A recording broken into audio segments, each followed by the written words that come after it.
બનાસકાંઠા જિલ્લાના સરહદી વિસ્તાર હોય, વાવ હોય, સુઈગામ હોય, થરાદ અને ભાભર સહિત વિસ્તારમાં પૂરે તારાજી સર્જી હતી। 2015, 2017 બાદ 2025માં વિકટ પરિસ્થિતિ સર્જાતા પાણી આજે 4 દિવસે વરસાદે વિરામ લીધા, તેમ છતાં હજી પાણી ઓસરવાનું નામ નહીં લેતા। જીએસટીની ટીમ પહોંચી છે ઝીરો ગ્રાઉન્ડ વાવ તાલુકાના ભાખરી ગામે। હું આપને પૂરા દર્શક બતાવવાનો કરીશ કે 4 દિવસ બાદ પણ જે ભાખરી વાવ તાલુકાનો જે રોડ છે તે રોડમાં પાણી યથાવત છે અને તેના કારણે લોકો પણ હાલાકી ભોગવી રહ્યા છે। જે ભાખરી ગામની અંદર 300 થી વધુ ઘરો હતા, તેમાં પાણી ઘૂસી ગયું હતું અને ખેતી પાક હતો તે તબાહ થઈ ગયો હતો। ગામના સરપંચો, યુવાનો, તમામ વહીવટીતંત્ર દ્વારા ગામ લોકોને બચાવવામાં આવ્યા હતા અને 3 દિવસથી ફ્રૂટ પેકેટના આધારે લોકો પોતાનું ગુજરાન ચલાવી રહ્યા છે। સૌથી મહત્વની વાત તો એ છે કે આ વિસ્તારની અંદર તમામ જે ખેતી પાક હતો, પાક નિષ્ફળ ગયો છે। પશુ ક્યાંક ને ક્યાંક હજી ખોવાઈ ગયા છે, તે પણ મળતા નથી તેવા ખેડૂતો અહીંયા સ્થાનિક લોકો જણાવી રહ્યા છે।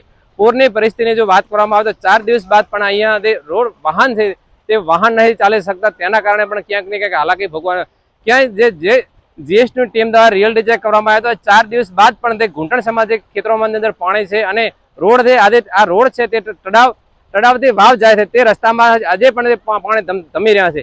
તેના કારણે ક્યાંક ને ક્યાંક હાલાકી ભોગવવાનો વારો આવ્યો છે। કલ્પેશ ઠાકોર, GSTV, બનાસકાંઠા।